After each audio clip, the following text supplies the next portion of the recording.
What's up, MetaFam? It's your main dude, Meta Bro Jake, and welcome back to the channel. Today, we are updating the Toon deck profile for the September 2025 format, guys. The Toons are out here, they're still running wild, and we're competing with some of the best top-tier decks that there are right now in the meta, you guys. Dracotail, K9, Yummy, we're going against them all, my dudes. Check out this deck profile, let me know what you guys think. And let's go. Let's get into it, my dudes. Woo! Woo!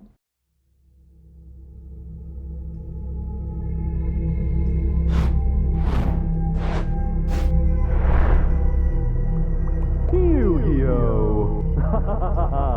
The game is about to begin. Here we go, guys. Starting things off with the monsters. And first monster we have for the Toons is the Toon Blackluster Soldier at 3.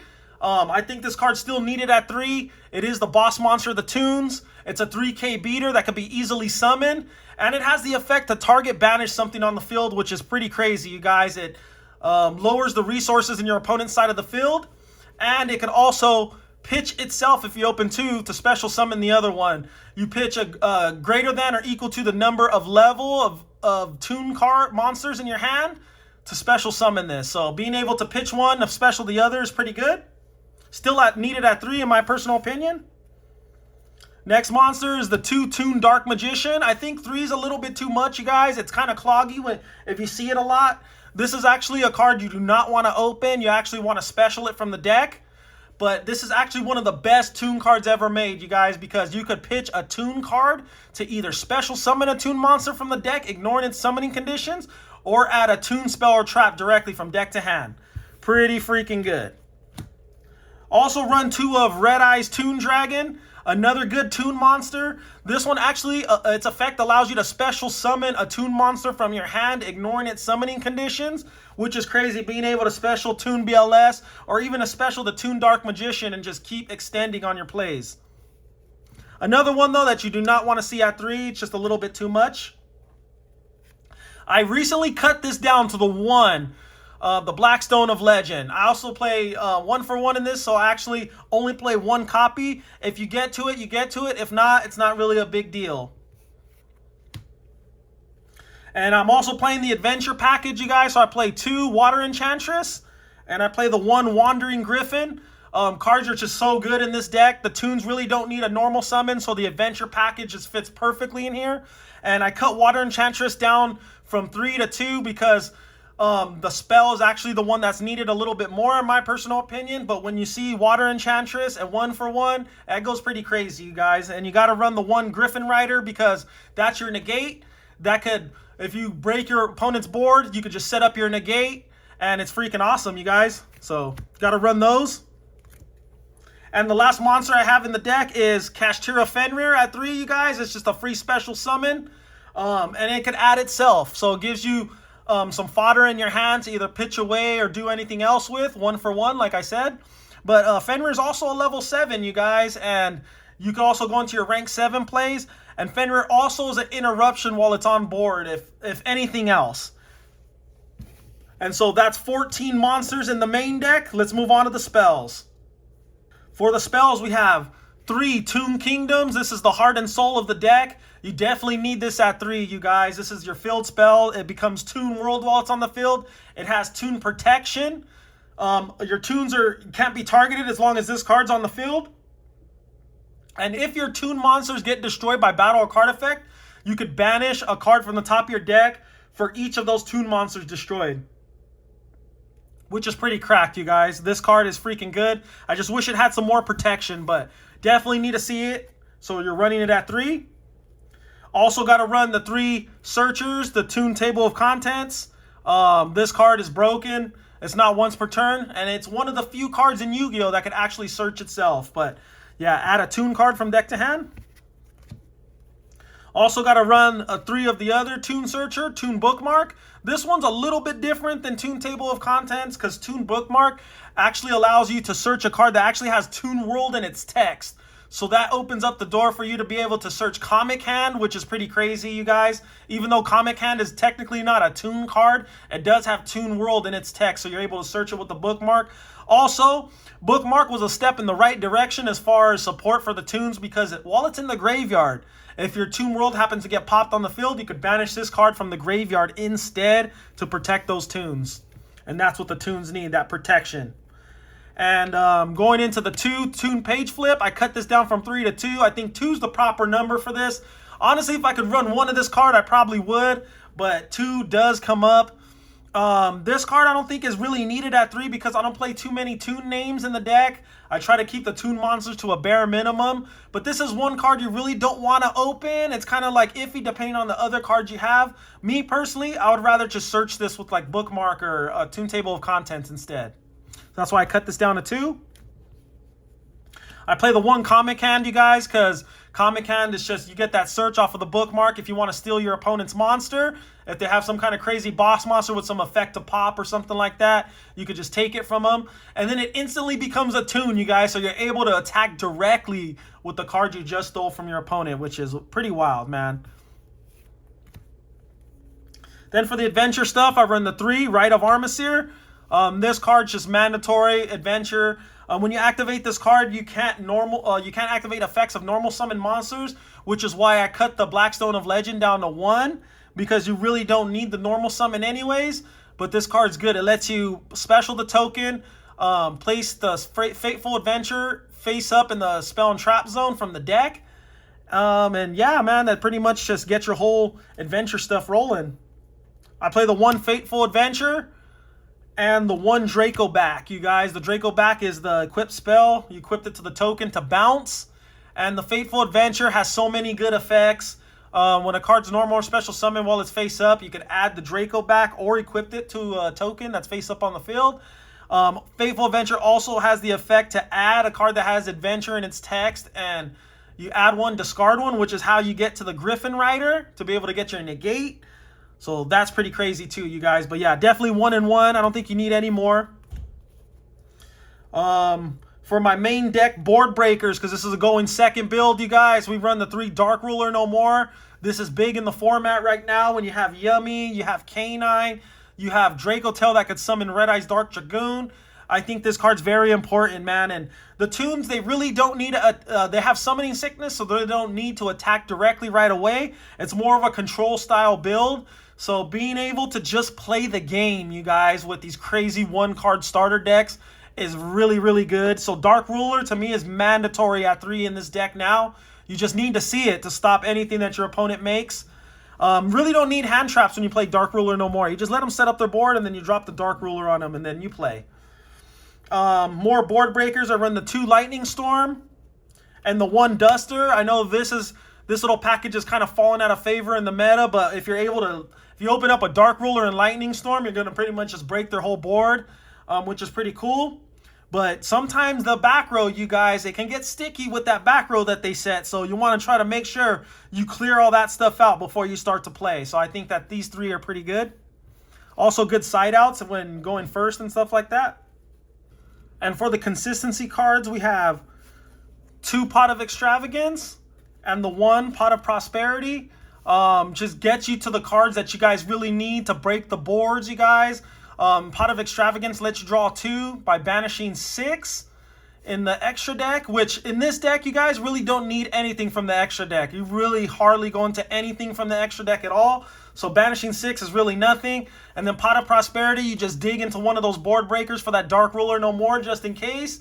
Or anything else you might need for the deck, you guys. But pretty good cards for consistency. Gotta run them. Also run the 1 for 1 to get you to that Blackstone of Legend, you guys. Pitch, if you got an extra Fenrir in your hand, you already have 1 on the board. You pitch the extra one, a special, the Blackstone of Legend. Or maybe you just got a Toon card in your hand that really ain't doing too much in there. So I think this is pretty good. Last spell I run, you guys, is the 1 Called by the Grave. Just in case, if you have to go first and you're trying to make some plays and your opponent tries to stop you. Otherwise, it's even good back row fodder just in case your opponent sets up the graveyard, has stuff going on.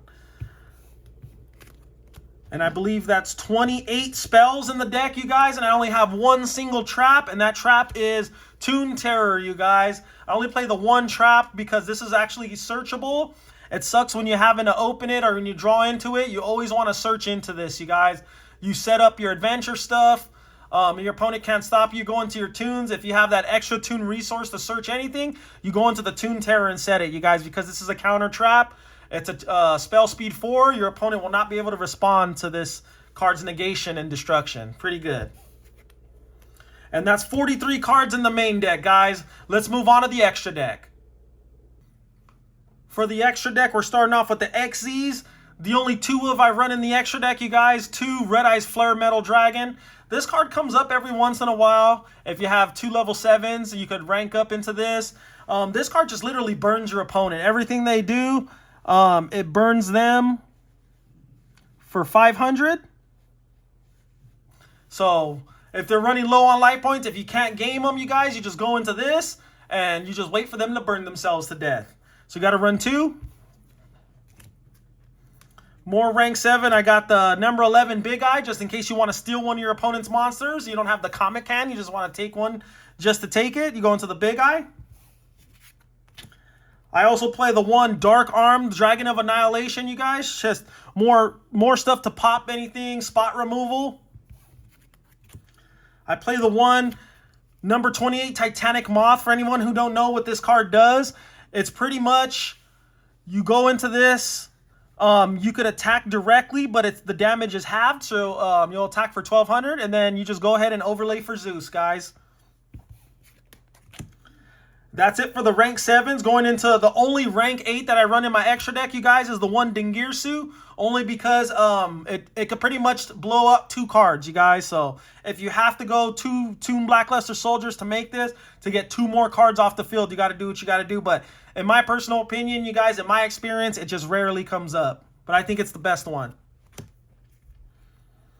Last of the XCs, I got the 1 Typhon, because, you know, sometimes your opponent special summons a lot from the extra deck. And I also got the 1 Zeus, you guys, for the Titanic Moth play. And then moving on to the links, I run the 1 SP Little Knight, just pretty generic. The 1 Link Spider, just in case you got an extra adventure token up. You link off to the Link Spider, and then you link off to the SP Little Knight to banish something on the field of the graveyard. I run the 1 Relinquished Anima, just in case your opponent messes up and puts their monster in the wrong zone, and you have the Blackstone of Legend. And last link I play is the 1 Nightmare Phoenix, just because it's generic. Back row removal, just in case you got to blow something up, guys. And for the last 3 monsters in the extra deck, I play the Super Poly package. I run the 1 Mud Dragon of the Swamp, the 1 Garura, and the 1 Starving Venom Fusion Dragon. This is mostly for Malice or Branded or Draco Tail. Garura and Mud Dragon are the 2 most generic ones you play, but had to have 3 targets, you guys, just in case, because we never know what we're going to run into out there in the circuit. All right, that's the extra deck. Now let's go into the side. All right, you guys, and for my side deck, just a small disclaimer, you guys. This is the side deck that I'm actually using to go up against people at my locals, my friends, in my area, you guys. So this is just a little skeleton of what you possibly could make your side deck to be, but take this with a grain of salt, you guys. You could always alter this as best as you guys can, no matter who you guys are playing out there. This is just my personal take on the side deck, you guys. So let's get into this. Starting things off, we have the 3 Super Polymerization. I know you guys seen my extra deck with the cards that I had in it, but Super Poly is definitely needed, you guys. It's a great board breaker. Your opponent can't respond to it. The only downside to this card is that you have to discard 1 for cost. But you guys, if you have that extra resource and you're able to do it, you could literally just break your opponent's board. So Super Poly, I think, is mandatory in this format. Next up, we have the 3 Lava Golem, you guys. Lava Golem, since the Toons really don't need their normal summon, you guys, you're able to tribute off 2 of your opponent's monsters to special this on your opponent's side of the field. You'll lose your normal summon, but this card will also burn your opponent for 1,000 damage on the standby phase, you guys. So that's pretty cool. leave it up there, let it burn your opponent, and then you just take it back with Comic Hand and beat them for 3K. Next card's Evenly Matched. You guys got to play it at 3. This card's pretty good, and I think it's flying under the radar right now. A deck like Malice, which could play during the banishment, and cards being in the banishment, Evenly Matched banishes face down, you guys. So when cards go banished face down, they don't get none of their effects. There's no way for your opponent to get them back. So this is actually a pretty good card right now. And like I said before, the Toons really don't need their battle phase either. They're really more of a control style build. So being able to go, you know, banish whatever you can from your opponent, make them lose all those resources, and then you just go ahead and set up your board during main phase 2, which is pretty cool. Evenly Matched, I think, is a really, really good board breaker coming up in this format as well. And then I just got a bunch of cards that say no, guys, to finish off my side deck. I run the 3 Solemn Strike. I run the 1 Solemn Judgment now that I got hit on the ban list. And I play the 2 Solemn Warning. You guys, this is the new Solemn Brigade coming into the new format. All these cards are just great playing up against Vanquished Soul Canine. I know Vanquished Soul just got touched on the ban list as well, but being able to shut down summons, you guys, is what it's all about. You negate those key summons, especially those ones that have the effects to destroy your Toon Kingdom. You just negate them, get them out of there, you guys. They don't get no effects. And it's very, very rare if your opponent could respond to a counter trap, because a counter trap is a spell speed 4, meaning that you can only respond to a counter trap with another counter trap, you guys, and that's very rare in this game in this point in time. So I feel like all these cards right here are just crazy going into this format. Just stop everything, guys. And that concludes the Toon deck profile, you guys. Hopefully you guys enjoyed it as much as I did, because man, this has been a long time coming, my dudes. Woo, and it feels good to be back. If you guys enjoyed the video, be sure to hit that thumbs up button, that like button. Get us to 100 likes on this video, you guys, and we will drop another Toon deck profile right here on the channel very soon. If you guys ain't already, be sure to subscribe to the Super Meta Bros right here on YouTube, you guys, because this is where all the Toon action is gonna be. If the Toons ever get more support here in the TCG, you guys, we are gonna be right here on YouTube, ready to go, ready to drop that fresh list. Woo! And if you ain't already, be sure to beat down that notification bell, you guys, and stay up to date every time the Meta Bros drop some fresh content right here on the channel. Woo! Let's go, my dudes. But thank you guys so much for joining us here today. We will catch you guys on the next one. Stay positive, stay humble, you guys, and always remember, have a fun time playing Yu-Gi-Oh! Because that's what it's all about, my dudes. Yeah, let's go, man. Peace out, you guys. Woo!